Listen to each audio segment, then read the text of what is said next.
Because the only time the reindeer fly is on Christmas Eve. And they don't fly any other time. That's right. It's the only time reindeer fly. They can't fly anytime else.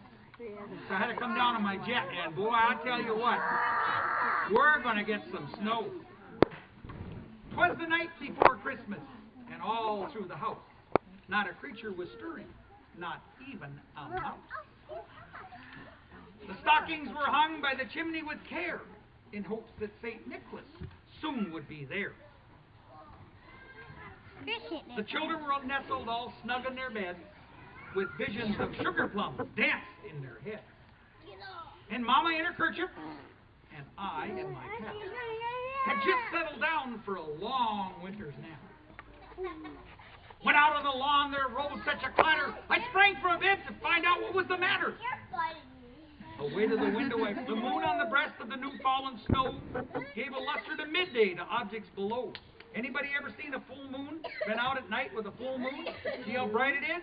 This was a full moon night. When what to my wondering eyes should appear but a miniature sleigh and 8 tiny reindeer, with a little old driver so lively and quick, I knew in a moment it must be St. Nick. More rapid than eagles his coursers they came. He whistled and shouted and called them by name. What's the name of the 8 reindeer? Rudolph. No, Rudolph's number 9. Dasher and Dancer and Prancer and Vixen. On Comet, on Cupid, on Donder and Blitzen. That's the 8 of them.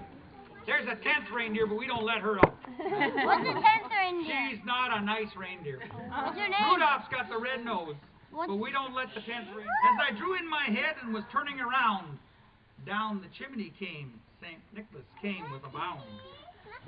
He was dressed in all fur from his head to his foot, and his clothes were all tarnished, and he looked like a peddler just opening his pack.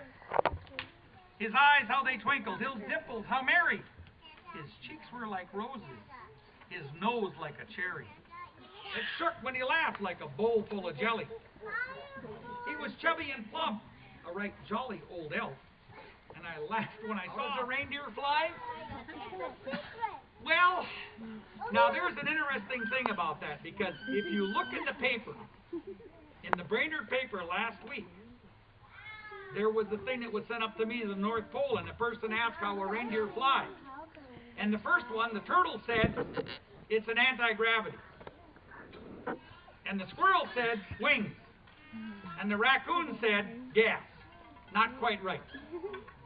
They've got a genetic ability to fly. They take off, they fly. And that's the only time they can fly is on Christmas Eve. So we have to get it all done before the next one.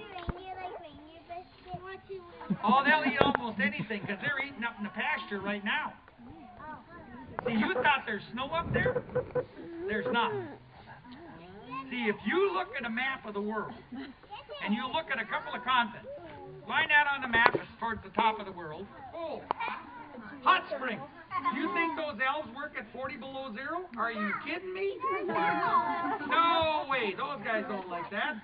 Those guys and gals want heated buildings. So that's just the way it is. And I've got pastures for the reindeer. Oh, it's great. Yes, there you are. How far to the North Pole? My jet, about a minute and a half. Do you want to take a regular flight? About 10 hours. And if you try to sled it, I don't know how you're going across the ocean.